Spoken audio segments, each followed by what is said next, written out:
আল্লাহ পাক আমার জন্য আপনার জন্য কত বড় বড় নিয়ামত দুনিয়ার বুকে দিয়েছে। পৃথিবীর বুকে আপনি যেখানে আপনার খেয়াল করবেন, লক্ষ্য করবেন, আল্লাহ পাক এত বড় বড় নিয়ামত দিয়েছে যে নিয়ামতগুলোর কাজ হচ্ছে আপনার জীবনকে পাল্টে দিবে, আপনার জীবনে আপনার ইনকিলাব এনে দিবে, আপনার জীবনটাকে আপনার পরিবর্তন করে দিবে। আমার বাপজিরা ভাইরা, আজকে যদি জমিনে আপনি তাকান তো আল্লাহর নিয়ামত দেখতে পাবেন।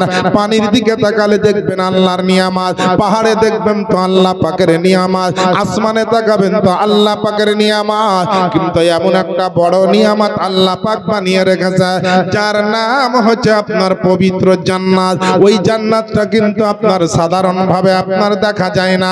আল্লাহ পাক যাদেরকে চান ওই জান্নাতটা স্বপ্নের মাধ্যমে আল্লাহ পাক দেখিয়ে দিতে পারেন। আল্লাহ আল্লাহ, এ দুনিয়ার মানুষ যদি জান্নাতে যাও, যদি জান্নাত পেতে যাও, দুনিয়ার বুকে জান্নাতে যেতে গেলে নেকি দরকার হবে, আর জাহান্নামের জন্য আপনার গুনাহ লাগবে। মানুষ কিন্তু গুনাহটা করাটা খুব সহজ মনে করে, কিন্তু নেকি করাকে খুব কঠিন মনে করে। কিন্তু না না মুসলমান, আপনি জানেন না দুনিয়াতে নেকি করা খুব সহজ, আর আপনার গুনাহ করাটাই খুব আপনার কঠিন। এই শীতের রাত্রিতে একটা লোক যদি মনে করে আমি একটা বড় ধরনের গুনাহ করব রে বাপজিরা ভাইরা, যদি মনে করে আমি কারো বাড়িতে আপনার চুরি করতে যাব, তো আপনার কমসে কম রাত্রি 11 থেকে 12টা পর্যন্ত তাকে শীতের রাত্রে জেগে থাকতে হবে। পাড়ার মানুষ না ঘুমালে তো চুরি করা যাবে না। তারপরে পাড়াতে আপনার গলিতে কত কুকুর থাকে, এই কুকুরগুলা না ঘুমালে আমার চুরি করতে যাওয়া হবে না। তারপরে আপনার ছোট ছোট আপনার পোশাক পরে যেতে হবে। তারপরে বাড়ির গেট কিংবা তালা কষ্ট করে ভাঙতে হবে। তারপরে কারো বাড়িতে চুরি করলে পারে আল্লাহ পাক আপনার জন্য একটা গুনাহ দিবে। এই একটা গুনাহ করার জন্য, এই গুনাহটা অর্জন করতে গিয়ে, এই গুনাহটা আপনার নিয়ে আসার জন্য আপনাকে কত কষ্ট করতে হলো আর কত পরিশ্রম করতে হলো একবার ভাবেন। আর আপনি যদি আপনি মনে করেন নেকি করব, আজকে জালসার মাহফিলে হোক, মসজিদে আজানের পরে হোক, বাড়িতে যাই নামাজে বসে কোরআনের পাতা খুলে হোক, আপনি একবার যদি বিসমিল্লাহ শরীফটা পাঠ করে নেন, বিসমিল্লাহ শরীফে যতটা অক্ষর আছে প্রত্যেকটা অক্ষরের পিছনে আল্লাহ পাক 10-10টি করে নেকি আপনাকে দিয়ে দিবে। মুসলমান, যত রকমের রহমত আল্লাহ পাক নেকির মাধ্যমে দিয়েছে। আল্লাহ বরকত দিয়েছেন তো নেকির মাধ্যমে দিয়েছে, আল্লাহ রহমত দিয়েছেন তো নেকির মধ্যে রহমত দিয়েছে। আল্লাহ আল্লাহ, কোন মুসলমান যদি অনেক হাদিস কোরআন নাও জানতে পারে, যদি শরীয়ত মোতাবেক চলে ইমানের সহিত, আর ওই মুসলমানটা যদি শুধু বিসমিল্লাহ শরীফের আপনার আমল করে, বিসমিল্লাহ শরীফকে সবসময় যদি মানতে থাকে আর পালন করতে থাকে আর পড়তে থাকা, ওই বিসমিল্লাহ শরীফ আপনাকে একদিন আপনার নাজাতের জারিয়া হয়ে দাঁড়াবে। আর দুনিয়া থেকে আখিরাতে যাওয়ার সময়তে ওই বিসমিল্লাহ শরীফের নেকিতে আপনার কবর ও হাসরকে আল্লাহ পার করিয়ে দিবে। একবার জোরে জোরে বলেন না সুবহানাল্লাহ। এই মুসলমান বাপজিরা ভাইরা, আজ যে ইসলামটাকে আপনি পেয়েছেন, এই ইসলামটা অত সহজ নয়, অত সহজ নয়। এই ইসলামের ভিতরে অনেক পরিশ্রম লুকিয়ে আছে, এই ইসলামের ভিতরে অনেক কষ্ট, দুঃখ, বেদনা, আঘাত লুকিয়ে আছে। আমার নবী, আপনার নবী, আমার দয়ার নবী ইসলামের প্রচারের জন্য কত আপনার কষ্ট সহ্য করেছেন, কত আপনার দুঃখ, বেদনা, আঘাত সহ্য করেছে। ইসলামের জন্য কত মানুষ নিজের জীবন দিয়ে দিয়েছে।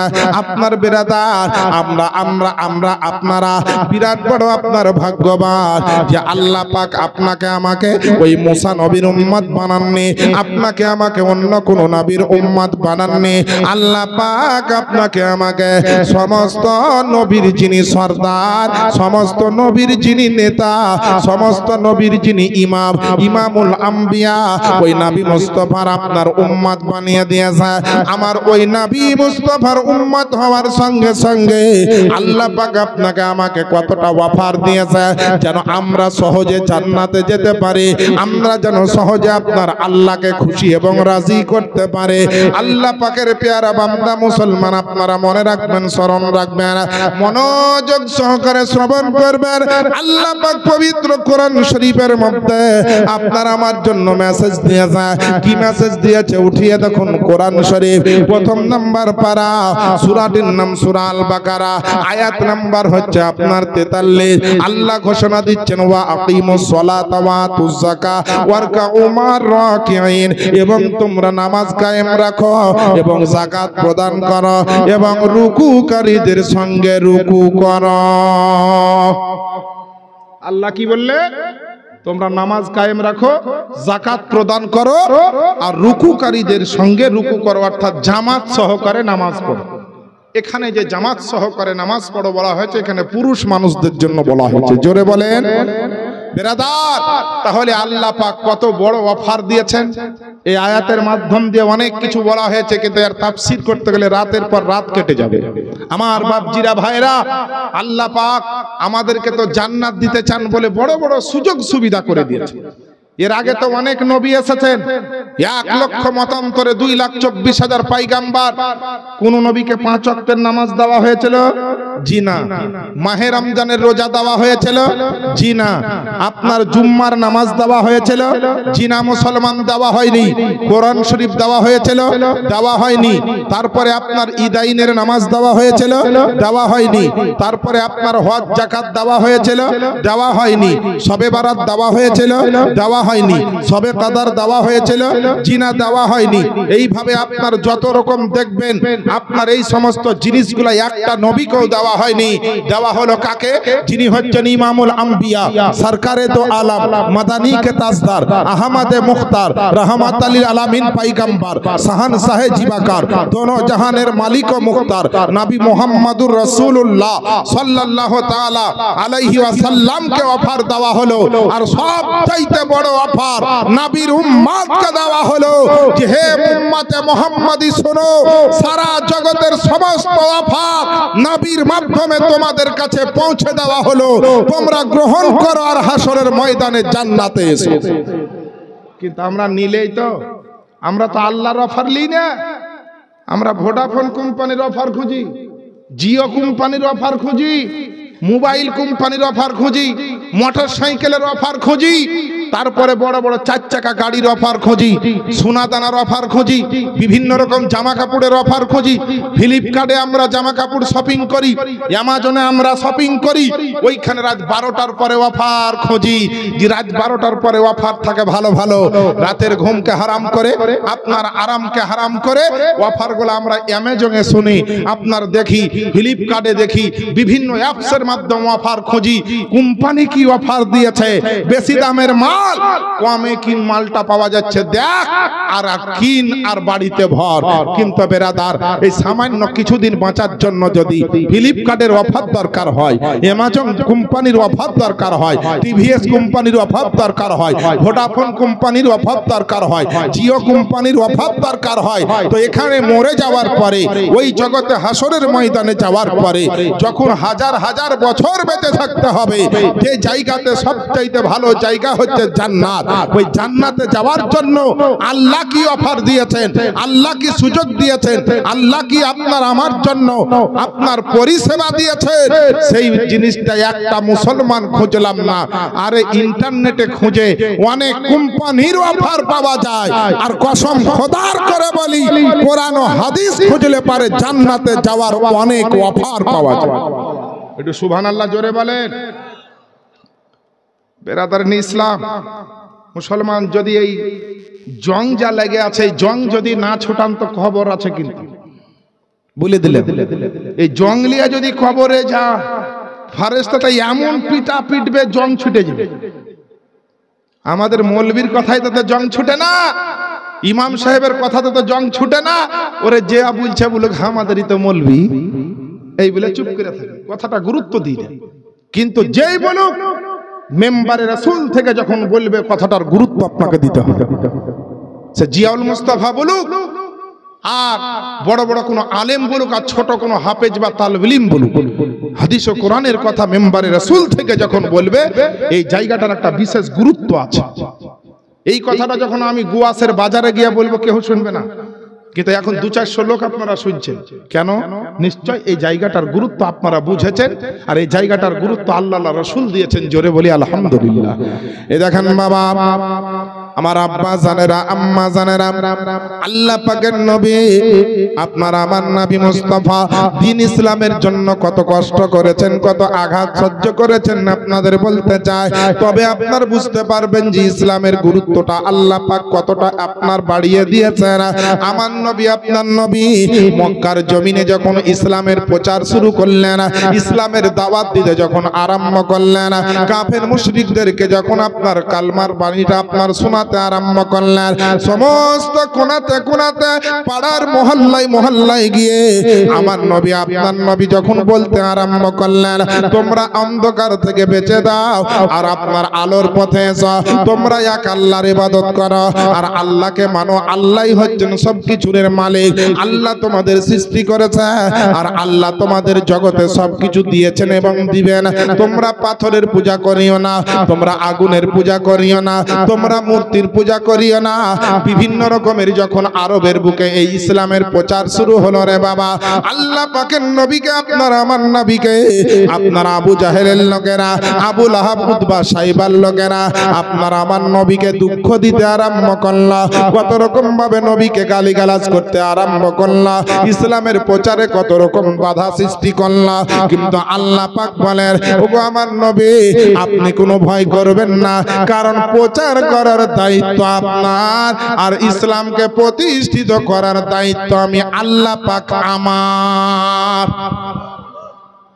আল্লাহর প্রতিষ্ঠিত করার দায়িত্ব নিয়েছিলেন আল্লাহ, প্রচার করার দায়িত্ব দিয়েছিলেন আমার নবীকে। আল্লাহ পাক দ্বীন ইসলামকে এমন প্রচার করলেন, পৃথিবীর কোনায় কোনায় ওই দ্বীন ইসলামের বাণী, ইসলামের ডাঙ্কা চলে আসলো, আপনার ইসলামের কলমা চলে আসলো, আমার নবীর কলমা চলে আসলো। এ বেরাদারের ইসলাম, আমার বাপজিরা ভাইরা, আমার মা বোনেরা, আজ বেরাদার মুসলমানকে বলা হচ্ছে যে শোনো একবার সুবহানাল্লাহ বলো, বাবাদের গলার আওয়াজটা বের হয় না। আই মুসলমান, আপনাকে একবার আলহামদুলিল্লাহতে গলার আওয়াজ পাওয়া যায় না, কিন্তু যেইগুলা করলে কোনো নেকি না, যেইগুলা করলে কোনো গুনাহ ঝরবে না, যেইগুলা করলে আল্লাহ রাজি হবেন না, যেইগুলা করলে কবরে বাঁচতে পারবেন না, যেইগুলা করলে পারে আপনি নবীর আপনার একজন খাঁটি উম্মত হতে পারবেন না, ওই কাজগুলাতে মুসলমানের গলার আওয়াজ এত জোর দিয়ে দেখা যায়, শোনা যায় যে মাইক তো মাইক, আপনার জেবিএল বক্সের চাইতে খালি গলাতে মুসলমানের আওয়াজ হয়। তখন আওয়াজটা কি দেয়? কেউ বলে মুর্শিদাবাদ, কেউ বলে হায়দ্রাবাদ, কেউ বলে আপনার এলাহাবাদ, কেউ বলে আবার ঝান্ডা ধরে জিন্দাবাদ জিন্দাবাদ বলে না জি, মুসলমান বলে ওইটা করলে পারে আপনি হয়তো একটা ত্রিপল পাবেন, ওইটা করলে পারে হয়তো আপনি একটা ইন্দ্রাবাসনের ঘর পাবেন, ওইটা করলে পারে হয়তো একটা বেকার ভাতা পাবেন, ওইটা করলে পারে হয়তো আপনি একটা ছোট্ট কোনো প্রকল্প পাবেন। কিন্তু আল্লাহর জিকির করলে পারে, আমার নবীর দরুদ পড়লে পারে, এক কথায় আল্লাহর জিকির যদি আপনি করতে পারেন, আপনাকে ছোটখাটো দুনিয়ার কোনো মাল দেওয়া হবে না। আল্লাহ পাক বলছেন যে আমার জিকির করবে তার জন্য আমি রেখেছি জান্নাত। এ মুসলমান বাপজিরা ভাইরা, দুনিয়ার মালের জন্য এত চিৎকার দাও, তবুও মাল পাওয়া যায় না, মাল পাওয়ার পরও তোমার সংসার ম্যানেজ হয় না। আর আল্লাহ পাক যদি কাউকে একবার রহমত দিয়ে দেয়, আল্লাহ পাক যদি কাউকে একটু সংসারে বরকত দিয়ে দেয়, কসম খোদার পৃথিবীর জমিনে আপনার মতো ভাগ্যবান ব্যক্তি আর দ্বিতীয়ত আপনার মতো সুখের কপালের মানুষ আর কেউ হবে না। এ মুসলমান বাপজিরা ভাইরা, আমার নবীর নামটাকে আল্লাহ পাক সারা দুনিয়ার কোনায় কোনায় পৌঁছে দিলা। নবীর নাম সবাই জানতে পারলাম, আল্লাহর নাম সবাই জানতে পারলাম, আল্লাহর কোরআন আছে এটাও জানতে পারলাম, কিন্তু জানার পরে আপনার না আল্লাহকে মহব্বত করতে পারলাম, না নবীকে ভালোবাসতে পারলাম, না আল্লাহর কোরআনকে একড়ে ধরতে পারলাম। এ মুসলমান বেরাদার ইসলাম, পৃথিবীর জমিনে যেই দেশের মধ্যে আপনি বাস করছেন এই দেশটার নাম হচ্ছে আপনার হিন্দিতে হিন্দুস্তান, আর আপনার ইংরেজিতে ইন্ডিয়া, আর বাংলাতে একে বলা হয় ভারতবর্ষ। এই ভারতের জমিনে বাস করার জন্য আপনার দেশের একটা সংবিধানকে মানতে হয়। বাংলাদেশে বাস করলে তার দেশের সংবিধানকে মানতে হয়। আপনার ইউরোপে বাস করলে তার দেশের সংবিধানকে মানতে হয়। হইল্যান্ডে বাস করলে তার দেশের সংবিধান মানতে হয়। আফ্রিকাতে বাস করলে তার দেশের সংবিধানকে মানতে হয়। পৃথিবীর যে কোনো দেশে বাস করলে সে দেশের সংবিধানকে মানতে হয়। আর আপনি ইসলামের মধ্যে থাকতে চান, মুসলমান হিসাবে থাকতে চান, আর আপনি ইসলামের সংবিধানকে যদি না মানেন আপনি মুসলমানের যোগ্য কিনা ভাববে। আপনি মুসলমানের যোগ্য কিনা ভাববেন, আমি বলবো না। আমি যদি এখনই বলি যে আপনারা সব বাদ হয়ে গেছে তো বলি মৌলবি ভুল ফতোয়া দিয়ে দিল। আমি ফতোয়া দিব না বাপ, আর কাউকে কষ্টও দিব না। আমি খালি আপনাকে সঠিক কথাটা তুলে ধরছি, মূল্যায়ন আপনারাই করবেন, যার যেমন জ্ঞান আছে। আমার বাপজিরা ভাইরা, যত বড়ই আপনি পালহান হন, যখন ভোট আসবে তো ভোটের সময় যদি আপনার ভোটের কার্ড না থাকে ভোট দিতে পাবেন? ভোট কেন্দ্রে ঢুকতে পাবেন? জিনা মুসলমান ঢুকতে পাবেন না। রেশনের দোকানে সবাই মাল আনছে, আপনিও যদি দেখা দেখি চলে যান, আর আপনার যদি রেশন কার্ড না থাকে ডিলার আপনাকে মাল দিবে? জিনা মুসলমান দিবে না। তাহলে রেশনের ডিলারের কাছে মাল নিতে গেলে রেশন কার্ড লাগবে, ভোট দিতে গেলে ভোটার কার্ড লাগবে। তো বেরাদার, যদি রেশনের মালের জন্য রেশন কার্ডের প্রয়োজন হয়, ভোট দেওয়ার জন্য একবার একটা সুইচ টিপবেন, এর জন্য যদি ভোটার কার্ডের দরকার হয়, তো মহান রব্বুল আলামিনের একটা বড় নিয়ামত যার নাম হচ্ছে পবিত্র জান্নাত, ওই নিয়ামতের ঘরে, জান্নাতের ঘরে, রহমতের ঘরে, আরামের ঘরে, খুশির ঘরে, আনন্দের ঘরে, ওই পবিত্র জান্নাতে আপনি যাবেন। আপনার রেশনের আপনার কার্ড না হলে রেশনের মাল পাননি, ভোটের কার্ড নাই বলে ভোট কেন্দ্রে ঢুকতে যেমন পাননি, তো কসম খোদার করে বলি আল্লাহর প্রতি যদি ঈমান না থাকে তো জান্নাতে যেতে পারবেন না। আর যদি নবীর প্রতি মহব্বত না থাকে তো জান্নাতের হকদার হতে পাবেন না। মাল যদি নিতে হয় আগে কার্ড তৈরি করেন। কার্ড যেমন তেমন একটা কোম্পানির ঘরে এখন বলছে আইডেন্টি কার্ড ঝুলাইতে হয়েছে। এটা কে মুখে বলবে না, দেখি চিনে নেবে এটা অমুক কোম্পানি, এটা মানুষের সাহায্য সুবিধার জন্য। আল্লাহ রাসূলকে বললেন, ইয়া রাসূলুল্লাহ, হাসরের ময়দানে সমস্ত নবীর উম্মত থাকবে গো নবী, তো আপনার উম্মত গুলাকে আলাদা করে কি করে চিনা যাবে? তো আমার নবী বললেন চিনা যাবে কি করে না, তো যারা আখেরি জামানার নবীর উম্মত হবে তাদের চেহারা থেকে হাত পা থেকে নূর চমকাবে হাসরের ময়দানে। বলে কেন? কারণ তারা ওযু করবে যতবার দুনিয়াতে, ওযুতে যে সমস্ত জায়গাগুলা ধৌত করে এই জায়গাগুলা দিয়ে হাসরের ময়দানে নূর চমকাবে। গোটা দুনিয়ার নবী এবং নবীর উম্মতগণ দেখে বুঝতে পারবে যে যাদের নূর চমকাচ্ছে এরা হচ্ছে নূর নবীর উম্মত আছে। তা বেরাদার, আমার নবী বড় বড় অফারের কথা আপনাকে দিয়েছেন। অফার দিয়েছেন কে? আল্লাহ। আর এই অফারগুলা এনে আমাদের কাছে পৌঁছে দিয়েছেন আমার নবী মুস্তাফা। আমার বাপজিরা ভাইরা, নবীর কথা আজ আমরা বুঝতে পারলাম। নবীর আদর্শ নিধি এদিকে আল্লাহ পাক দিলেন কোরআন, আর নবীকে পাঠালেন সারা জগতের মুআল্লিম, মাস্টার, শিক্ষক করে। নবী যাও তুমি এই কোরআনটা গোটা মানুষকে পড়িয়ে দিয়ে এসো। আমার নবী পড়িয়ে দিয়ে গেছেন। যারা সশরীরে পড়েছেন আলহামদুলিল্লাহ, আর যারা পরবর্তীতে পড়েছেন তাদেরও সুম্মা আলহামদুলিল্লাহ। কিন্তু হতভাগা হচ্ছে ওরাই, না নবীর হাদিস মানলো, না আল্লাহর কোরআন মানলো। জানলো, শুনলো, কিন্তু অ্যাভয়েড করে চললো। তারা কোরআন ও হাদিস থেকে দূরে যায়নি, বরং আল্লাহর জান্নাত থেকে দূরে গেছে। বেরাদার, আল্লাহ পাকের নবীর আখলাক, চরিত্র, আদর্শ, নীতির কথা আমার মতো ওয়াধম গুনাহগার শিয়াকার জিয়াউল মুস্তাফা নুরি আমি এক কোনাও বলতে পারবো না। তবে আল্লাহর কোরআন যে মেসেজ দেয়, উঠিয়ে দেখুন পবিত্র কোরআন শরীফ 29 নম্বর পারা, সূরাটির নাম সূরা আল কলাম, আয়াত নাম্বার হচ্ছে 4। আল্লাহ পাক ঘোষণা দিয়েছেন, ওয়া ইন্নাকা লা আলা খুলুকিন আযীম, এবং নিশ্চয়ই নবী গো আমি আপনাকে সমগ্র জগতের মধ্যে সবচাইতে উত্তম চরিত্রের অধিকারী বানিয়ে দিয়েছি। সুবহানাল্লাহ বলবেন না? একটু জোরে বলেন না সুবহানাল্লাহ। না আপনাদের দুঃখ হচ্ছে খুব? হায় হায়, দুঃখ করিয়েন না বাপ। দুঃখ করবেন যার নেকি নাই, যার গুনাহ বেশি, তার কপালে দুঃখ। আপনাদের কপালে দুঃখ কেন হবে? এমন জায়গায় বসে আছেন যে আপনাদের নফল ইবাদত হচ্ছে এখানে। বলবেন কেন? তিরমিজি শরীফের হাদিসের মধ্যে আল্লাহ রাসূল বলেন, তাদারাসুল ইলমি সাআতাম মিনাল লাইলি খায়রুম মিন ইহইয়াইহা। যেখানে আল্লাহ রাসূল নিয়ে, হাদিস ও কোরআন নিয়ে, শিক্ষা নিয়ে আলোচনা হয়, ওই জায়গায় কিছুক্ষণ বসে থাকলে সারা রাত্রি জেগে ইবাদত করার সমতুল্য হয়, তার চাইতে অপেক্ষা উত্তম হয়। এটা হাদিস বলছি আপনাকে। বেরাদার, আজ আমরা নবীর আদর্শ নীতি মোতাবিক আমাদের আদর্শ নীতি করা দরকার ছিল, কিন্তু নাই। দুঃখের বিষয়, আখলাক, চরিত্র, আদর্শ নীতি, নেচার, কালচার আপনার আমার নাই। সঠিক জায়গায় পৌঁছাতে পারলাম না। একটা নাতে রাসূল শুনেন, একবার নবীর মোহাব্বতে বলে দেন সুবহানাল্লাহ। আর একটু জোরে বলেন না সুবহানাল্লাহ। চেহারা নূরেতে ভরা, আদর্শ কোরআনের পারা। এটা কার কথা বলা হচ্ছে? নবীর কথা। আমার কথা, বক্তার কথা ভাবিয়েন না, নবীর ব্যাপারে বলা হচ্ছে যে চেহারা নূরেতে ভরা, আদর্শ কোরআনের পারা।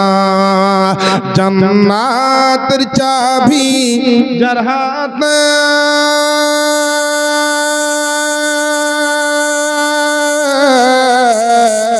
জান্নাতের চাবি যার হাতে, জান্নাতের চাবি যার হাতে, তিনি উম্মতের সাহারা।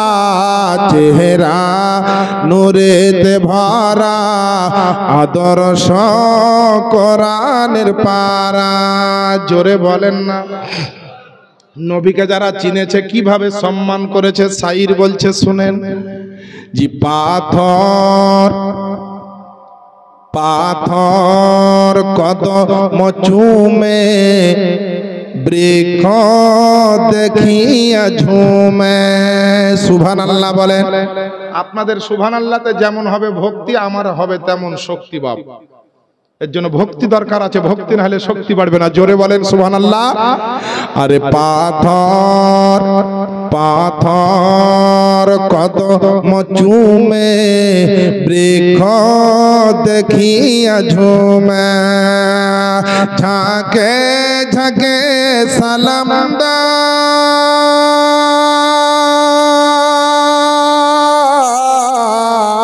ঝাঁকে ঝাঁকে সালাম দায়, ঝাঁকে ঝাঁকে সালাম দায়, জান্নাতের ফেরেশতারা। চেহারা নূরেতে ভরা, আদর্শ কোরআনের পারা। চেহারা নূরেতে ভরা, আদর্শ কোরআনের পারা। বেরাদার ও আমার আব্বা জানেরা, আম্মা জানেরা, আল্লাহ পাকের নবী আপনার আমার নবী মুস্তাফা মক্কার জমিনে উম্মতের জন্য যখন ডাক দিয়েছিল, এক আল্লাহ পাকের জন্য যখন ডাক দিয়েছিল, জান্নাতে যাওয়ার জন্য যখন ডাক দিয়েছিল, জাহান্নাম থেকে বাঁচাবার জন্য যখন আমার নবী ডাক দিয়েছিল, নবীর বংশের অনেক মানুষ নবীর বিরুদ্ধে কিন্তু দাঁড়িয়েছিল। একদিকে আপনার আবু জাহেল উতবারা দাঁড়িয়েছিল, আর একদিকে আপনার আবু লাহাব সাইবারা দাঁড়িয়েছিল। কুরাইশ বংশের অনেক মানুষ বলেছিল, নবী গো, আপনার নতুন ধর্মটা মানব না, আপনার ইসলামকে আমরা গ্রহণ করব না, বাপদাদর কাল থেকে যুগ যুগ ধরে যেটা করেছি সেটাই করে আসবা। আল্লাহ পাক হচ্ছেন হেদায়েতের মালিক, হেদায়েতের কথা কিন্তু কাউকে দিয়ে না, কাউকে দিয়ে আল্লাহ পৌঁছাবে। এ মুসলমান বাপজিরা ভাইরা, ভাবিয়েন না যারা নামাজ পড়েন তারাই শুধু নবীর উম্মত, ভাবিয়েন না যারা মুসলমান হয়েছেন তারাই শুধু নবীর উম্মত। সারা পৃথিবীর জমিনে কিয়ামতের আগে পর্যন্ত সমস্ত মানুষ যারা দুনিয়াতে আসবে সবাই হচ্ছে আমার নবী মুস্তাফার উম্মত। মুসলমান যেমন নবীর উম্মত, খ্রিস্টানও নবীর উম্মত, আপনার ইহুদিরা তারাও হচ্ছে নবীর উম্মত, আদিবাসী ভাই যারা তারাও নবীর উম্মত, হিন্দু ভাইরাও হচ্ছে নবীর উম্মত। ইহুদি নাসারা থেকে আরম্ভ করে পৃথিবীর বুকে যত জাতি বাস করে সবাই কিন্তু হচ্ছে আপনার নবীর উম্মত। এবার বলবেন মুসলমান ব্যাপারটা বুঝলাম না, আপনাকে বুঝতে হবে বেরাদার। বিভিন্ন কিতাবের মধ্যে এসেছে বিষয়টি, বর্ণনাটি এরকম ভাবে, নবীর উম্মত হচ্ছে আপনার দুই প্রকারের, একটা হচ্ছে উম্মতে ইজাবাত আর একটা হচ্ছে উম্মতে দাওয়াত। একটু জোরে জোরে বলেন না সুবহানাল্লাহ। নবীর উম্মত সবাই, কিন্তু উম্মত হচ্ছে দুই প্রকার। এক হচ্ছে উম্মতে ইজাবাত আর আরেক হচ্ছে উম্মতে দাওয়াত। উম্মতে ইজাবাত কারা? যারা হলো খুশনসিবওয়ালা ব্যক্তি, যারা নবীর আশিক হয়েছে, যারা আপনার নবীর দিওয়ানা হয়েছে, যারা নবীর জন্য দরুদ সালাম পড়ে, যারা আল্লাহর পাঁচ ওয়াক্ত নামাজ পড়ে, আল্লাহর কোরআন মোতাবেক যারা চলে, তারা হচ্ছে আপনার উম্মতে ইজাবাত। যারা মুমিন মুসলমান তারা উম্মতে ইজাবাত। এ মুসলমান আর বাদ বাকি যারা আপনার অন্য ধর্মের মানুষ, যারা এখন পর্যন্ত ইসলাম আপনার কবুল করেনি, যাদের কাছে দাওয়াত পৌঁছেছে কিন্তু কবুল করেনি, যাদের কাছে মেসেজ গেছে কিন্তু অ্যাকসেপ্ট করেনি, যাদের কাছে ইনফরমেশন গেছে কিন্তু গ্রহণ করেনি, তারা হলো উম্মতে আপনার দাওয়াত।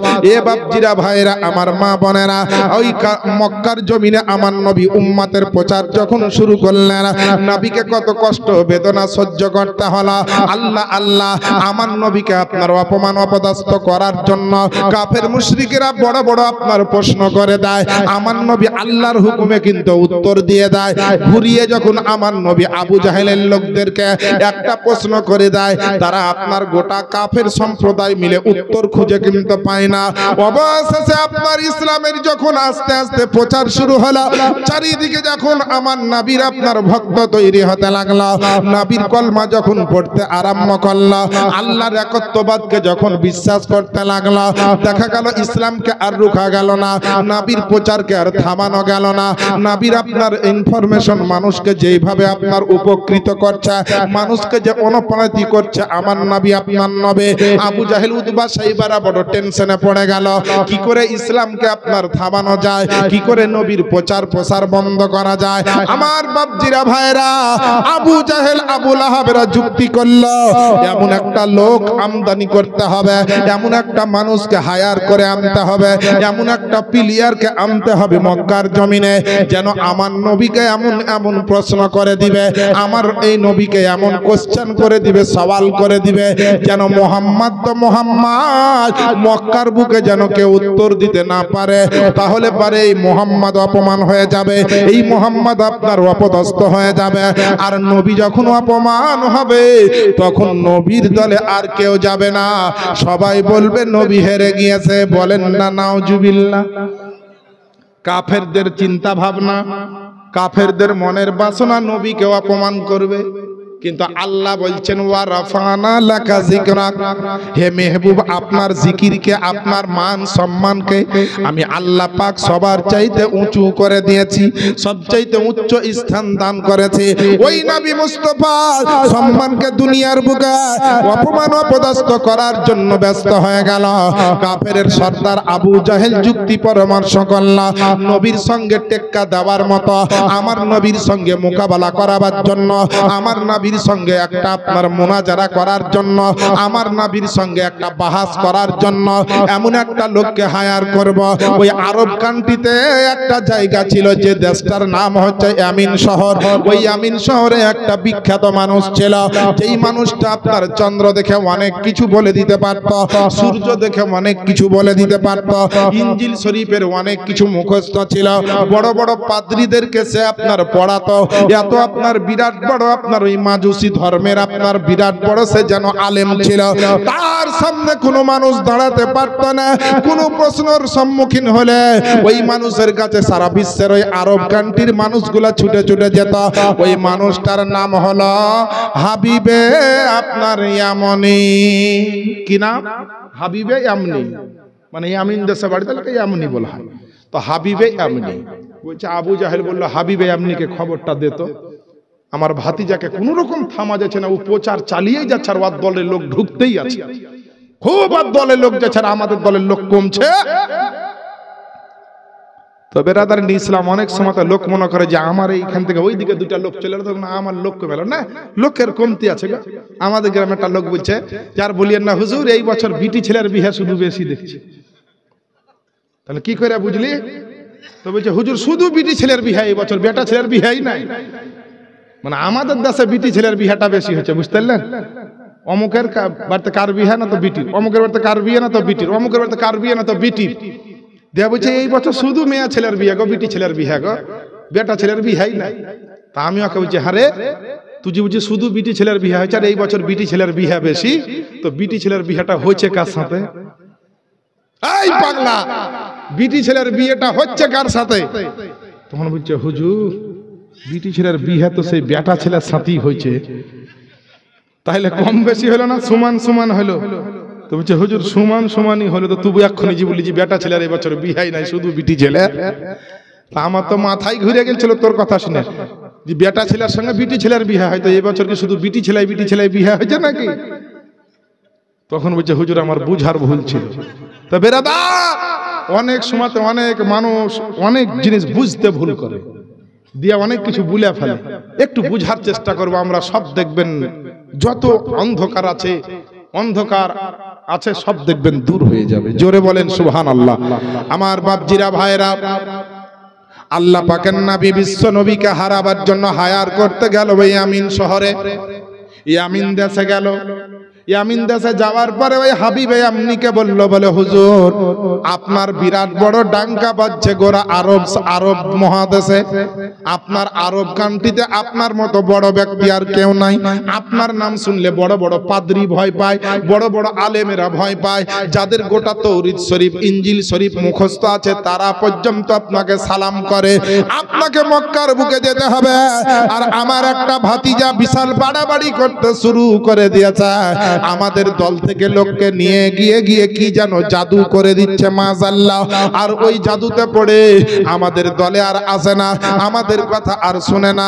ধন দৌলত দিচ্ছে তো এই ভাতিজাকে দিয়ে দিচ্ছে, বলে মাল তো মাল, দৌলত তো দৌলত, নিজের জান পর্যন্ত দিয়ে দিব তাই বলছে। বলে কি করেছে না, তো সে একজন নবী দাবি করেছে, তার নাম হচ্ছে মুহাম্মদ, তার সঙ্গে মোকাবিলা করতে হবে মক্কার জমিনে। দাওয়াত দিয়ে আপনার চলে আসা হলো, কিংবা আপনার তাকে খবর পৌঁছানো হলো। এইদিকে মক্কার বুকে তারা ডাঙ্কা বাজাতে লাগলো। আবু জাহেলের দলের লোকেরা কাফের মুশরিকেরা বলতে লাগলো, এবার ভাতিজা মোহাম্মদ বলে জব্দ হয়ে যাবে, এবার কিন্তু উপযুক্ত আপনার প্রশ্নের সম্মুখীন হবে, দেখবে কার ধর্ম সত্য। যদি নবী তুমি জিতে যাও তাহলে জানবো তোমার ধর্ম সত্য, আর যদি তুমি হেরে যাও তো আমাদের ধর্ম সত্য। আল্লাহ পাকের নবী আপনার আমার নবী মুস্তাফা নিজের ইচ্ছাতে কিছু বলেন না, নিজের ইচ্ছাতে কিছু করেন না। আল্লাহ পাক আমার নবীকে যেটা করতে বলেন সেটা করেন, আমার নবীকে যেটা আল্লাহ পাক বলেন করতে সেটাই বলেন এবং করেন। কোরআন শরীফের মধ্যে আল্লাহ পাক ঘোষণা দিয়েছেন 27 নম্বর পারায়, ওই ঘোষণার সম্পর্কে আল্লাহ পাক আওয়াজ দিয়েছেন, মা ইয়ামতিকু আনিল হাওয়া ইন হুয়া ইল্লা ওয়াহিয়ুহা। এবং আমার নবী মনোবিদ্যা কিছু বলেন না, আমার নবী ওটাই বলেন যেটা আল্লাহ পাক নবীর কাছে আপনার ওহী পাঠান। জোরে বলেন না সুবহানাল্লাহ। আমার নবী আবু জাহেলের কথাটা শুনলো, শোনার পরে চুপচাপ কিছু বলছেন, কারণ আমার নবী অতক্ষণ বলবেন না যতক্ষণ আল্লাহ বলতে পারমিশন দিবেন না। আর আমরা যে কত রকম কথা বিনা প্রয়োজনে বলি গো। যদি জিজ্ঞেস করা হয় ভাই গাড়ি খান কবে কিনলেন, না তো 1 বছর হলো ভাই, এত লাখ টাকা দাম পড়েছে, অমুকের ছিল গাড়িটা, আমি কিনেছি, ড্রাইভারও অমুক, এতটা তেল পুরে এতটা মাইলেজ হয়। যা ওকে খালি একটা কথা জিজ্ঞেস করলেন যে ভাই গাড়ি খান কবে কিনলে, তো গাড়ির একবারে 7 গোষ্ঠীর যত জীবনী ছিল গোটাই শুনিয়ে দিলাম। এই তো আমরা মানুষ হিসাব করি না যে মুখ থেকে কত কথা বেরোচ্ছে, প্রত্যেকটা কথার হিসাব লাগবে। আল্লাহর বড় বড় ওলি যারা, তারা সারাদিন দিন ইসলামের খিদমত করে, রাত্রে বেলায় এশার নামাজ পড়ে বসে বসে ভাবতেন সারাদিনে কতটা কথা খরচ করেছে, এর মধ্যে কোন কথাটা ভুল হয়েছে বা গুনাহ হয়ে গেছে।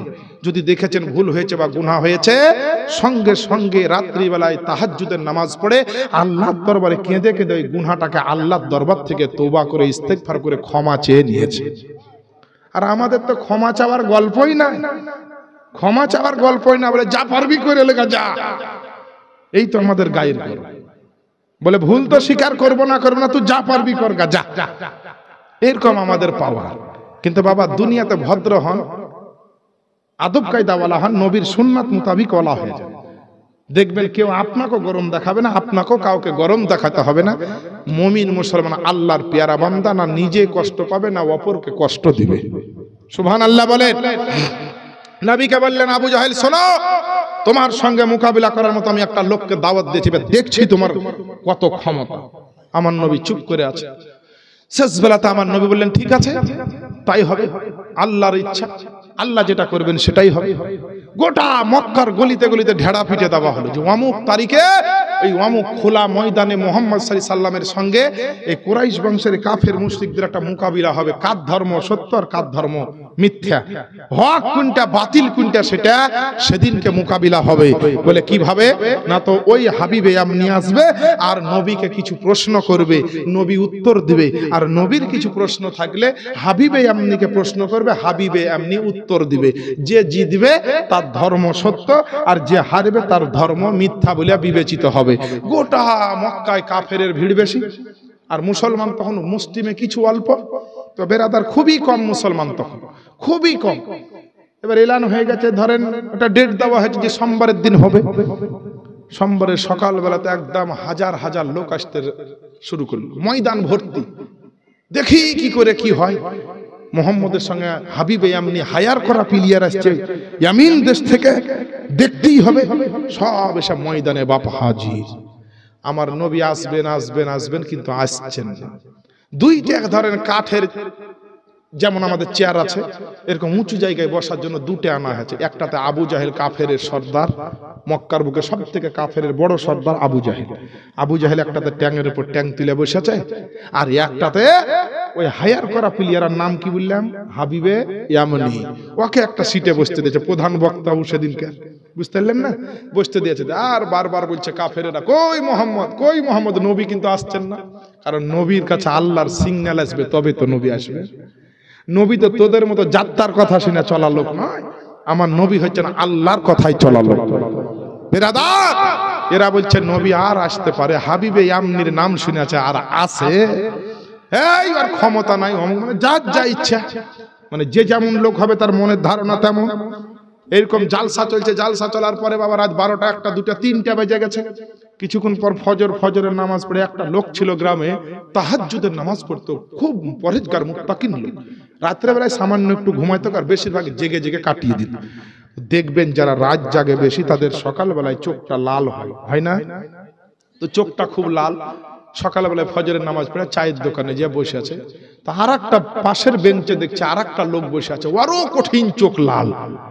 তো তাহাজ্জুদ বলা বুঝছে, আল্লাহ গো, আমি তো সামান্য 4 রাকাত 8 রাকাত 10 রাকাত নফল নামাজ পড়ি, তাহাজ্জুদ সহ আরো এক্সট্রা কিছু নামাজ নফল আমি পড়ি, 10 রাকাত বা 12 রাকাত নফল নামাজ পড়ি, তা আমার চোখ এরকম লাল, তো আমার চাইতেও দেখছি যে সামনে যে বসে আছে ইয়ার চোখ আরো লাল। তার মানে আমি যদি 10 রাকাত পড়ি তো এই লোকটা মনে হয় 40 রাকাত করে নফল পড়ে। ই ভাবছে এই নামাজি, তো আর নামাজের মতন মনের বাসনা, হ্যাঁ ধারণা। আর যে ওই বেঞ্চে চোখ লাল হয়ে বসে আছে ও কিন্তু আসলে নামাজি ওলাই, তাহাজ্জুদ বালা ওলাই, ও হচ্ছে আসলে পাকা চোর। ও তখন মনে মনে বলছে, আল্লাহ গো, আমার তো চোখ যা লাল লাল দেখছি, সামনে বেঞ্চের লোকটার চোখ দেখছি আমার থেকেও বেশি লাল। আমি তো এলাকাতে টুকটুকির ব্যাটারি চুরি করি, মনে হয় 10 টাকা লরির ব্যাটারি চুরি করি। খুব ভালো করে বুঝছেন কথাটা, মানে এই চোর তো আর মনের ধারণা চোরের মতো, আর ই নামাজি বাবা তাই আর ইচ্ছা আর মনের ধারণা নামাজির মতো। তো আবু জাহেল যেমন তার আর মনের ধারণা তেমন, আবু জাহেলের লোক যারা তাদের মনের ধারণা ওখানে তেমন, আর আমার নবী যেমন আমার নাবির মনের ধারণা তেমন। নবী আল্লাহর দিকে চেয়ে আছেন যে আল্লাহ হুকুম দিলে আমি বেরিয়ে পড়ব। সবকিছুর মালিককে আল্লাহ, তাহলে আল্লাহর বিনা হুকুমে আমাদের চলা উচিত নয়। কিন্তু আমাদের হাদিস কোরআন মোতাবিক মসলা মাসাইল অনুযায়ী যেভাবে চলতে বলেছেন শরিয়াতে মুতাহারাতে, সেভাবে আমাদেরকে চলতে হবে। ওটা ওই অনুযায়ী চলা মানে আল্লাহর হুকুমেই চলা। জোরে বলি আলহামদুলিল্লাহ। এ দেখেন বাবা, এইদিকে হাজার হাজার লোক ময়দানে হাজির, আমার নবীর সঙ্গে মোকাবেলা হবে আপনার হাবিবে আমনি। হাবিবে আপনি আপনার আনন্দে আছে, কখন আসবে? আবু জাহেলকে বলছে তোমার ভাতিজাকে ডাকো, আমার আর সহ্য হয় না, আমি আর ধৈর্য ধরতে পারছি না। আজকে মোকাবিলা করে এই হাজার হাজার লোকের সামনে আমি খ্যাতি সম্পূর্ণতা অর্জন করব, আমার বিশাল বড় একটা নাম ডাক হয়ে যাবে। মক্কার জমিনে আপনার বিরাট ব্যক্তিকে আপনার হারিয়ে দিয়েছি বলে আমার নবী আসছেন না। কিছুক্ষণ পরে সবাই ব্যতিব্যস্ত হয়ে বলছে মোহাম্মদ আসতে পারবে পারবে না, মুহাম্মদ আসতে পারবে না সাল্লাল্লাহু। কিন্তু না না, আল্লাহ পাকের সিগন্যাল হয়েছে, হে আমার নবী আপনি আর দেরি করবেন না গো নবী। আপনি যদি মক্কার জমিনে না যান, আবু জাহেল আপনার হাবিবে আপনির মোকাবিলাতে যদি না যান, আপনার নামটা তো যা হবে হবে, পবিত্র ইসলামের আপনার বদনাম হয়ে যাবে। আর ইসলামের বদনাম হওয়া মানে আপনারও বদনাম হওয়া। না গো নবী না, আমি আল্লাহ পাক আপনাকে অপমান হতে দিব না, আপনার মান সম্মানকে আপনার নিচে নামতে দিব না। আমার নবী আপনার নবী একাই আল্লাহ পাকের ভরসাতে, সঙ্গে আল্লাহর রহমত বরকতকে সঙ্গী বানিয়ে আল্লাহর প্রতি যে ঈমান ছিল সেই ঈমানের বলে আমার নবী চলে আসতেছেন। আমার নবীর রিসালাত নবুয়তের বল নিয়ে আপনার আল্লাহর হুকুমে আসছে। সবাই আপনার দেখতে পেল যে আপনার অবশেষে আমার নবী মুস্তাফা আসতেছে। সবাই বলছে ওগো মক্কার মানুষ, ওই দেখো আব্দুল্লাহর বেটা আজকে একাই আসছে, তার সঙ্গী সাথী কেউ নাই। তার মুখের দিকে তাকিয়ে দেখো কত টেনশনে আছে, চিন্তায় আছে, মনে হয় ভয় পেয়েছে, একাই আসছে চুপচাপ ভাবে। কিন্তু জানে না আল্লাহ পাকের নূরের ফেরেশতা আমার নবী মুস্তাফার সঙ্গে আছে। যাদের চোখে 40 সালে গেছে তারা তো এমনি মানুষই দেখতে পায় না, ওর কাফেরের লোকেরা আল্লাহর ফেরেশতা কি করে দেখবে? আল্লাহুম্মা সাল্লি আলা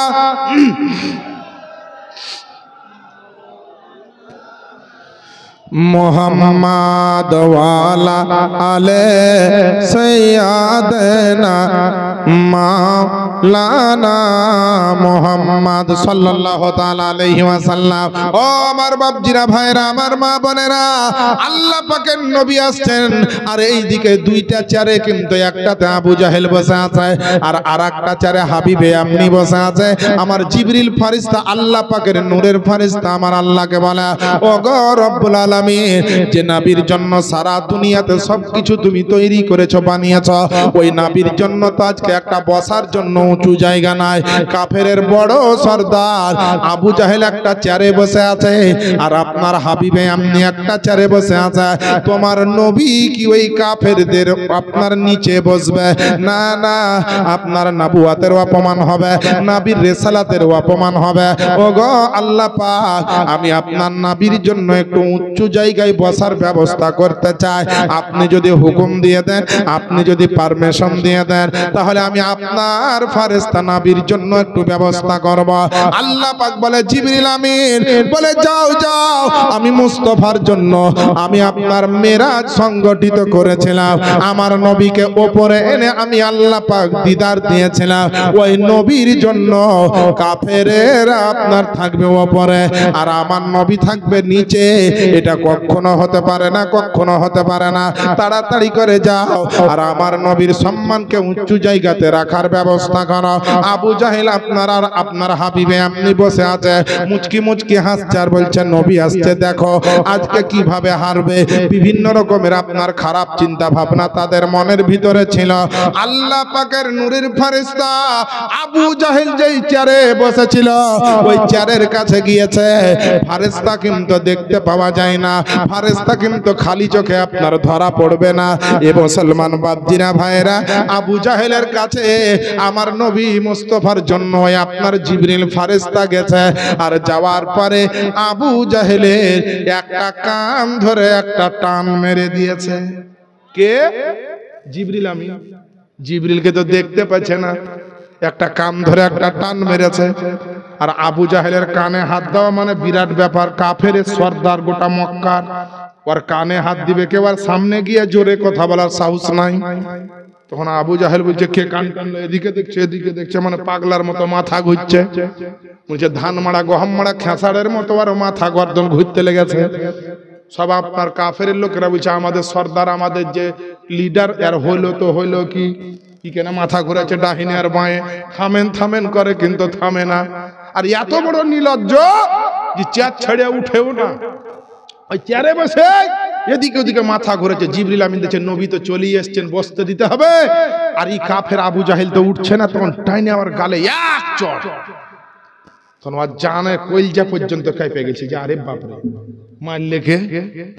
ডাহিনে লোক নাই, বাঁয়ে লোক নাই, সামনে লোক নাই, পিছনে লোক, আমি হচ্ছে কাফের সর্দার, আমাকে মারলো কে? আর ভিতরে কলজা কাঁপতে লেগেছে, তাও চেয়ার ছাড়ে না, এত নির্লজ্জ বেহায়া। তখন সবাই বলছে হুজুর কি হলো আপনার, মানে ছটপট ছটপট করছে চড় খেয়ে। দেখতে তো পাচ্ছে না কে মেরেছে, চড় মারেছে কেউ দেখতে পায়নি, যে খেয়েছে সেই বুঝতে পেরেছে, লোকও দেখতে পায় না। বলছে কি হলো হুজুর আপনি এত ছটপট করছেন কেন? তবে লজ্জাতে বলতেও পারছে না যে আমার কালে চড় পড়েছে। নেতা মানুষ, গোটা এলাকার নেতা, দেশের নেতা, বলতেছে না চড় খেয়েছে। বলছে আর বলিস না রে বাবা, সব ঠিক আছে, তোরা চুপ চুপ চুপ করে এদিকে ঘুরছে। আল্লাহ পাকের নূরের ফারিস্তা দেখলেন যে নির্লজ্জ বেহায়া, এই কাফের এত লজ্জা নাই, চড় খাইয়া কান টানা দিয়েও তো উঠলো না, চেয়ার ছাড়লো না। অবশেষে পিছন থেকে চেয়ারে একটা মারলো ধাক্কা, আর যেমনই ধাক্কা মারা হড়মড় করে একবার চেয়ারে লিয়ে পড়লো। যেমনই পড়ে গেছে, এবার কাফের নেতা পড়ে গেছে, যত ভক্ত ছিল হযরত সবাই বলছে ওরে বাবারে হুজুর পড়ে গেছে তোলো, বলছে হুজুর পড়ে গেছে তোলো। সবাই তুলে একদম গা হাত ঝাড়ছাই করছে। বলছে হুজুর উঠেন উঠেন, চেয়ার সোজা করছে, 10 জনা উঠাইছে, 15 জনা। বলছে হুজুর চেয়ারে বসেন।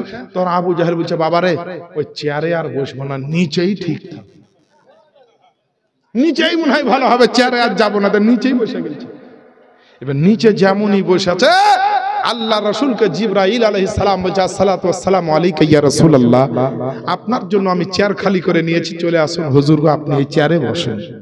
নবীর হাত ধরে এনে আবু জাহেলের পাশে যে ছিল হাবিবে ইয়ামনি, ওই হাবিবে ইয়ামনির পাশে আমার দয়ার নবী আল্লাহ পাকের হাবিব পয়গম্বরে আজমকে আমার জিবরিল ফেরেশতা এনে বসিয়ে দিলেন। জোরে বলেন। সমস্ত কাফেররা দেখছে, ব্যাপার কি রে, মুহাম্মদ সাল্লাল্লাহু আলাইহি সাল্লাম আসা মাত্র কি খেল আরম্ভ হয়ে গেল নাকি? কাফেরের বড় নেতা নিচে পড়ে গেল, চেয়ার উল্টার ওই চেয়ারে এসে মুহাম্মদ বসলো, ব্যাপার কি? আবু জাহেলকে বলছে হুজুর না হলে উঠেন, মুহাম্মদকে উঠিয়ে আপনাকে বসা দিচ্ছে। না না না, খবরদার, উচারে আর বসতে বলিও না, যে বসেছে ওটাই ঠিক আছে। তাই বলছে, ভয় ধরেছে, আর ভিতরে যে আর কি ভ্যাকসিন চলছে ওটা তো জানে না কেউ। হ্যাঁ, ওর ভ্যাকসিন চলছে ওটা কেউ জানে না। এবার বেরাদারান ইসলাম, হাবিবে ইয়ামনি হচ্ছে কে? কাফের। ও কাফের নবীর পাশে বসে আছে, আল্লাহ পাকের নূরের ফেরেশতা আল্লাহকে বলছেন রব্বুল আলামিন বলে তোমার নবীর পাশে একজন কাফের বসে থাকবে, এটা দেখতে কিন্তু ভালো লাগে না। তোমার নবীর পাশে নবীর সাহাবী বসবে, নবীর পাশে নবীর ভালোবাসার লোক বসবে, নবীর পাশে নবীর একজন দিওয়ানা মাস্তানা বসবে, নবীর পাশে আপনার বিরাট বড় বড় সাহাবায়ে কেরামেরা বসবে। ওগো আল্লাহ পাক, নবীর পাশে একজন কাফের বসে আছে, নবীর পাশে একজন আপনার বেঈমান বসে আছে, এটা দেখতে শোভা পায় না, ভালো লাগে না, মানায় না, শোভা পায় না। আল্লাহ আল্লাহ আমার রব্বুল আলামিন বলছে জিবরাইল শোনো শোনো, আজকে নবীর যতক্ষণ মিটিং চলবে, নবীর যতক্ষণ সভা চলবে, নবীর যতক্ষণ আপনার আঞ্জুমান চলবে, আজকে তোমাকে নবীর জন্য আপনার বডিগার্ড পাঠিয়ে দিয়েছে, নবীর জন্য সিকিউরিটি করে পাঠিয়ে দিয়েছে, নবীর জন্য নিরাপত্তা হিসাবে তোমাকে পাঠিয়েছে। যেটা যেটা দরকার তুমি করতে পারো, আমি আল্লাহ পাক আমার তরফ থেকে তোমাকে আপনার হুকুম দেওয়া আছে। আল্লাহ পাকের নূরের ফেরেশতা চিন্তা করলো নবীর পাশ থেকে আপনার কাফের হাবিবে ইয়ামনিকেও আপনার নিচে নামাতে হবে, তো কাফেরের বন্ধু কাফের হবে, আর আপনার ওর মতো এরও আপনার অভ্যাস থাকবে। যেমনই আপনার হাবিবে ইয়ামনির জিবরাইল ফেরেশতা কানটা ধরে একটা টান মেরেছে, ও এবার বই বই করে মাথা ঘোরাতে আরম্ভ করেছে, কেউ কিন্তু বুঝতে পারে না। হাবিবে ইয়ামনি বলছে আমার কি হলো, একটু আগে তো আমার বন্ধু আবু জাহেল এরকম করছিল, আর লোকও বলছে আমাদের সর্দারের মতো এ হায়ার করা প্লেয়ারটার কি হলো। কিন্তু আবু জাহেল মনে মনে বলছে আল্লাহ, ইয়ার উপরে মনে হয় ভ্যাকসিন শুরু হয়েছে। আবু জাহেল তো জানে, ই মনে মনে বলছে যে ইয়ার উপর মনে হয় ভ্যাকসিন শুরু হয়েছে, কিন্তু তাও ইউএসএ চেয়ার ছাড়ে না, ইয়ারও গালে টেনে এক চড়, তখন চার বাপ বাপ করে চিল্লাছে, তাও চেয়ার ছাড়ে না। সবাই বলছে হুজুর কি হলো কি হলো, সবাই বলছে কি হলো, বলছে কিছু হয়নি, লজ্জায় বলতে হচ্ছে না। প্রধান বক্তা প্রধান অতিথি, এখন ধরেন আমি আপনাদের স্টেজে ওয়াজ করছি, যদি আমার কোনো রকম একটু কোনো সমস্যা হয়, যে কথাটা বললে আমি লজ্জা পাবো, আমি সহজে বলবো না, আর যেটাতে আমার নাম হবে সেটা হলে আমি চট করে বলে ফেলবো। তো বেরাদার, হাবিবে ইয়ামনির উপরে এবার আপনার ভ্যাকসিন শুরু হয়ে গেছে, কেউ বুঝতে পারছে না, কিন্তু আবু জাহেল বলছে জীবন হয় আমার মতোই অবস্থা আরো হয়ে আছে, এদিকে ওদিকে ঘুরে হটে না। আবার বাবা পিছন থেকে একটা এমন জোর ধাক্কা দিল আল্লাহর ফেরেশতা জিবরাইল আলাইহিস সালাম, হাবিবে এমনি একদম চেয়ারে নিয়ে হামাগুড়ি খেয়ে হুড়মুড়িয়ে আপনার জমিনে পড়ে গেল। আর যেমনই পড়া সব লোকে সারে হুজুর পড়ে গেছে, হুজুর পড়ে গেছে, উঠাও উঠাও উঠাও, উঠিয়ে বসো, চেয়ার সোজা করো, অমুক করো। হাবিবে এমনিকে তখন আবু জাহেল বলছে, ভাই নিচেই শান্তি, চেয়ারে আর যাই না। আবু জাহেল বলছে, ভাই চেয়ারে যাই না, নিচেই শান্তি, আমি যেমনই চেয়ার থেকে নেমেছি আর অসুবিধা কিছু নাই, অতএব চেয়ারে যাও না, নিচেই বসো, যা হবে হবে। এবার বাবা নিচে বসেছে আর চেয়ার কিন্তু ফাঁকা, ফাঁকা কিনা, নবী একটা চেয়ারে বসেছেন আর একটা চেয়ার ফাঁকা হয়ে গেল। আল্লাহ পাকের নবী মুস্তাফার সঙ্গী সাথী কেউ নাই। কাফেররা ভাবছে আমার নবী দুর্বল, নবীর সঙ্গী নাই। আওয়াজ দিয়ে আপনার বলছে, আল্লাহ নবীর এখানে কোনো সাহাবী আসেনি, নবীর সঙ্গে কোনো সঙ্গী আসেনি। আজকে আপনার নবীর পাশে আমাকে যদি অনুমতি দাও গো আল্লাহ, আমি আপনার বসতে চাই। জিবরিল আমিন যদি বসতে যায়, একটা মানুষের রূপ ধারণ করতে হবে। ফারেস্তা বসে থাকলে কেউ দেখতে পাবে না, দাঁড়িয়ে থাকলেও ফারেস্তাকে আপনার দেখা যাবে না। আল্লাহ পাকের নবী মুস্তাফার নিরাপত্তা হিসাবে নবীর সঙ্গী সাথী হওয়ার জন্য সেই মিটিং এ সভাতে আল্লাহ পাকের নূরের ফারেস্তা একজন সাহাবীর আপনার রূপ ধারণ করেছিল, যার নাম হচ্ছে দাহিয়া কলবি। জোরে বলেন সুবহানাল্লাহ। নবীর একজন সাহাবী দাহিয়া কলবি রাদিয়াল্লাহু তাআলা আনহু আপনার যেন রূপ ধারণ করে আপনার নবীর পাশে চেয়ারের উপরে বসে বলল। সমস্ত কাফেররা চেয়েছিল নবী বসবে নিচে আর আমাদের দুই নেতা বসবে চেয়ারে, কিন্তু আল্লাহ পাক নবীকে আর নবীর সঙ্গীকে বসালেন চেয়ারে। আর কাফেরদের নেতাকে আপনার এমন অবস্থা হলো, জমিনে আপনার বসলো তো আর উঠতে চায় না। এবার মুসলমান সত্য হক আর সত্য আরম্ভ হলো, হক এবং বাতিলের লড়াই আরম্ভ হলো। আর আল্লাহ পাক হক আর বাতিলের ব্যাপারে পবিত্র কোরআন শরীফের জন্য বলেছে। পবিত্র কোরআন শরীফ প্রথম নাম্বার পারা, সূরাটির নাম সূরা আল বাকারা, আয়াত নাম্বার হচ্ছে আপনার 42। আল্লাহ পাক ঘোষণা দিয়েছেন, ওয়ালা তালবিসুল হাক্কা বিল বাতিলি ওয়া তাকতুমুল হাক্কা ওয়া আনতুম তা'লামুন। এবং তোমরা সত্য আর মিথ্যাকে একত্রিত করে দিও না, সত্য মিথ্যাকে মিশ্রিত করে দিও না, আর সত্যকে জানার পরে তোমরা গোপন করে রেখো না। জোরে বলেন সুবহানাল্লাহ। এ মুসলমান, আমার নবীর নাম আল্লাহ পাক এমন উজ্জ্বল করে দিয়েছেন গোটা জগতের বুকে। আপনার কোনো ইউটিউবার লাগেনি নবীর নামটা প্রচার করার জন্য, কোনো চ্যানেলওয়ালাকে লাগেনি আমার নবীর প্রচার করার জন্য, আপনার কোনো সাংবাদিক লাগেনি আমার নবীর নামটা প্রচার করতে গিয়ে। আল্লাহ পাক আমার নবীর নামকে সারা পৃথিবীর কোনায় কোনায় পৌঁছে দিয়েছে। ওই নবীর মোহাব্বতে একবার বলেন না সুবহানাল্লাহ।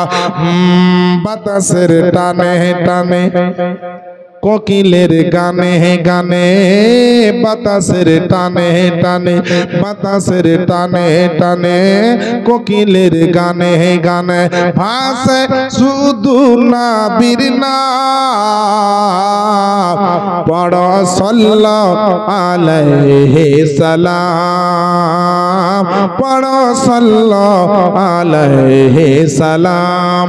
জোরে বলেন না সুবহানাল্লাহ। ও তুমি নিয়ে এলে মোদের কাছে আলো,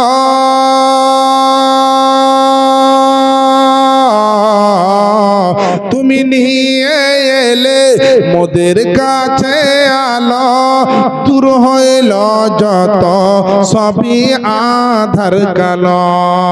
তাই ধন্য হলো বিশ্বের মুসলমান, পড়ো সাল্লাল্লাহু আলাইহি সালাম, পড়ো সাল্লাল্লাহু আলাইহি সালাম। বেরাদার ও আমার আব্বা জানেরা, আম্মা জানেরা, আল্লাহ পাকের নবী মুস্তাফার সঙ্গে এবার আপনার হাবিবে এমনির এবার টক্কর লাগবে, আমার নবীর সঙ্গে এবার মোকাবিলা করবে। আল্লাহ আল্লাহ, আমার নবী টেনশনে নাই, চিন্তাতে নাই, কারণ প্রশ্ন হবে কাফেরের তরফ থেকে, উত্তর দিবেন আমার নবী। কিন্তু নবীর পাশে কে বসে আছে? জিবরাইল ফারেস্তা আল্লাহর কাছ থেকে ওহী আপনার সংগ্রহ করে আমার নবীকে দিয়ে দিতে পারবেন।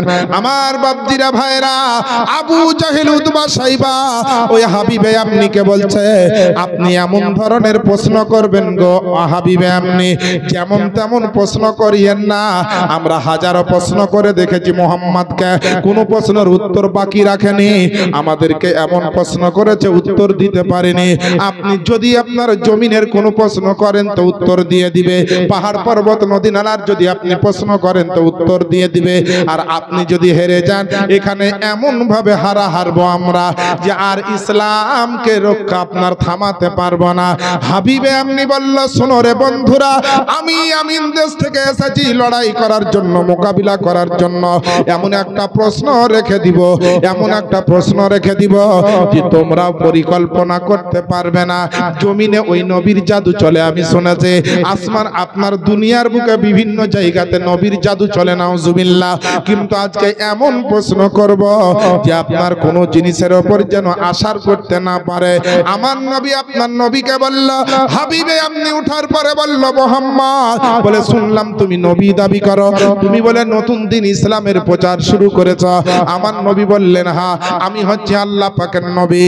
আল্লাহ পাক আমাকে গায়েবী আওয়াজ দিয়েছে, আল্লাহ পাক আমাকে নবুয়ত রিসালাত দিয়ে পাঠিয়েছে ইসলামের প্রচার করার জন্য। আমি শেষ জামানার একজন নবী।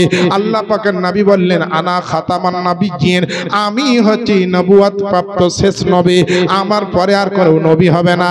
নবুয়তকে আল্লাহ সমাপ্ত ঘোষণা করে দিয়েছে। আল্লাহ পাকের নবী আপনার আমার নবী যেমনই এই কথা বলেছে, বলে তুমি সত্যিকার নবী, তুমি সত্যিকার কি আল্লাহর রাসূল, তোমাকে আমি আপনার প্রশ্ন করব, তোমাকে একটু পরীক্ষা করব। আমার আল্লাহ পাকের নবীজি বলছেন, বলে যত প্রশ্ন আছে রাখতে পারো, কোনো রকমের দ্বিধাবোধ নাই, কোনো আপনার অসুবিধা নাই।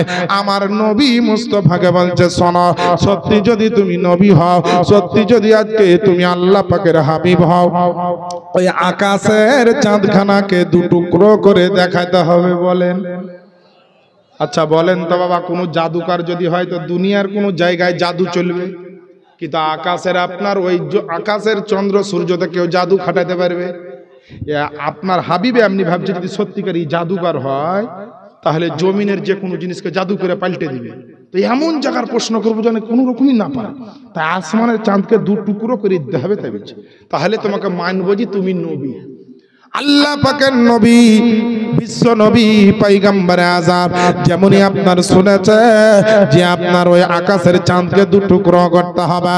মক্কার বুকে যত আপনার কাফেরেরা উপস্থিত ছিল, বিশেষ করে বড় বড় কাফেরের নেতা, বড় বড় গোত্রের আপনার নেতা, আপনার আবু জাহেল, আবু লাহাব, উতবা, সাইবারা এবং বিশেষ করে হায়ার করা প্লেয়ার ওই হাবিবে আপনি, তার সামনে আমার নবী বলছেন, শোনো রে শোনো, তোমরা যে প্রশ্ন করেছ, তোমরা যে জিনিসটা দেখতে চেয়েছ, আমি এখনই করে দেখাচ্ছি, তোমরা সবাই সাক্ষী থেকে যাও। এ মুসলমান বাপজিরা ভাইরা, ওই হাদিস শরীফটা এখনো আপনার বুখারী মুসলিম শরীফের মধ্যে আছে, বিভিন্ন হাদিসের কিতাবে ওই ঘটনাটা আপনার আছে। আল্লাহর নবী সেদিনকে কি বলেছিলেন?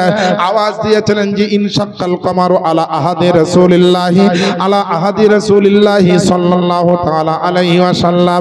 ইনশাক্কাল আপনার এইভাবে নবী আপনার বললেন, ইনশাক্কাল কমারু, আমি চন্দ্রকে দুখণ্ডিত করছি। মক্কার মানুষ তোমরা শাহাদাত থেকে যাও, তোমরা সাক্ষী থেকে যাও। ফিরকাতাইনে ফিরকাতান ফাওকাল জাবালে, আমার নবী আঙ্গুলের ইশারা করলো চন্দ্রকে, আর চন্দ্রখানা দুখণ্ড হয়ে গেল। একটা চন্দ্র আপনার একটা খণ্ড আকাশে দেখা গেল, আর আরেকটা খণ্ড এত দূরে দেখা গেল। চন্দ্রর আপনার দুই আপনার খণ্ডের মিডিল দিয়ে আবু কুবাইস নামক পাহাড় দেখা গিয়েছিল। যখনই আমার নবী এরকম আপনার করে দিয়েছে, আকাশের চাঁদ যখন দুটুকরো হয়ে গেছে, সবাই যখন দেখতে আরম্ভ করেছে, সবাই তাকিয়ে আছে আপনার হাবিবে আপনির দিকে যে হাবিবে আপনি হচ্ছে আজকের নেতা, আজকের ক্যাপ্টেন, আজকের আপনার সমস্ত নেতার নেতা হচ্ছে আমাদের কাফেরের পক্ষ থেকে হাবিবে আপনি। হাবিবে আপনি আপনার প্রশ্নটা করা মাত্র নবী যখন একটা আঙ্গুলের ইশারা করে দিয়েছে, আকাশের চাঁদ যখন দুটুকরা হয়ে গেছে, হাবিবে আপনির বুকটা থরথর করে কাঁপতে আরম্ভ করেছে। আবু জাহেল উতবা সাইবারা ভাবছে যে ভাবছিল পারবে না পারবে না, কিন্তু যখন চন্দ্র দুখণ্ড হয়ে গেছে, সকলের মুখটা যেন নিচের দিকে হয়ে গেছে। এ মুসলমান বাপজিরা ভাইরা, এবার আমার নবী আপনার নবী বলছে, ও আপনার হাবিবে আপনি শোনো রে শোনো, তুমি তো একটা প্রশ্ন রেখেছিলে আমাকে, আমি কাজ করে দেখিয়ে দিয়েছি, এবার তোমার দ্বিতীয় প্রশ্নটা কি আজকে তোমাকে বলতে হবে না, আমি আগেই নবী মুস্তাফা তোমাকে জানিয়ে দিচ্ছি। জোরে বলেন। নবী বলছে, ইয়া রাসূলুল্লাহ, জিন্দাবাদ জিন্দাবাদ জিন্দাবাদ, আল্লাহু আকবার, ইয়া রাসূলুল্লাহ, দ্বীন ইসলাম বলেন জিন্দাবাদ, মাসলাকে আলা হযরত জিন্দাবাদ, উলামায়ে আহলে সুন্নাহ জিন্দাবাদ, জালসা কমিটি জিন্দাবাদ, গোটা নসিপুর গ্রামবাসী জিন্দাবাদ। আমার বাপজিরা ভাইরা, আমার নবী বলছেন, হে হাবিবে আপনি, তুমি তো নিজের ইচ্ছাতে একটা প্রশ্ন করেছিলে, একটা জিনিস দেখাতে চেয়েছিলে, আজ আমি দেখিয়ে দিয়েছি। শোনো, এবার তোমার মনের ভিতরে যে প্রশ্নটা আছে, তুমি যেটা বলবো বলবো ভাবছো, ভিতরে তোমার থরথরি কাঁপুনি ধরে গেছে, আমি নবী মুস্তাফা তোমাকে বলে দিচ্ছি, তুমি মনে মনে এটাই ভাবছো যে এই নবী হলো সত্য নবী, তাই আমার বাড়িতে আমার একমাত্র একটা বেটি আছে, সে আপনার কুড়ি কুষ্ঠ হয়ে পায়ে ন্যাংড়া খোড়া হয়ে পড়ে আছে, জীবনে বড় বড় হাকিম কবিরাজ দেখিয়া ভালো হয়নি, তাহলে এই নবীকে একটু বলি, ইনি হচ্ছেন সত্যিকার নবী, এই নবী যদি দোয়া করে দেয় তো বাড়িতে আমার বেটি ভালো হয়ে যাবে। জাহিরি প্রশ্নের উত্তর দিয়ে দিয়েছেন মুজিজার মাধ্যম দিয়ে আমার নবী, আর বাতিনি প্রশ্ন মানে তার মনের প্রশ্নের উত্তর আমার নবী যেমন দিয়েছে। তো হাবিবে আপনি উঠে আর দাঁড়িয়ে থাকতে পারল না, আমার বিশ্ব নবীর চলা জ্যান্ত মুজিজা দেখে হাবিবে আপনি দৌড়তে দৌড়তে গিয়ে আমার নবী মুস্তাফার কদমে পড়ে গেল। হে আল্লাহর নবী, আপনি হচ্ছেন সত্যিকারী আল্লাহর নবী, আপনি সত্যিকারী একজন রাসূল, আপনি সত্যিকারী একজন পয়গম্বর, বলে আমার ভুল হয়ে গেছে, আপনার সঙ্গে মোকাবেলায় আসায় আমি তওবা করছি, আপনি তাড়াতাড়ি আমাকে কলমা পড়িয়ে দেন। হাবিবে আপনি নবীর পা ধরে নিয়েছে, কদম মুবারক ধরে নিয়েছে, হাবিবে আপনিকে উঠিয়ে আমার নবী হাতে হাত দিয়ে বলল, বড় আশহাদু আল্লা ইলাহা ইল্লাল্লাহ ওয়া আশহাদু আন্না মুহাম্মাদান আবদুহু ওয়া রাসূলুহু, লা ইলাহা ইল্লাল্লাহ মুহাম্মাদুর রাসূলুল্লাহ সাল্লাল্লাহু আলাইহি ওয়াসাল্লাম পড়ে নিয়েছে। হাজার হাজার কাফেরের ফিউজ উড়ে গেল।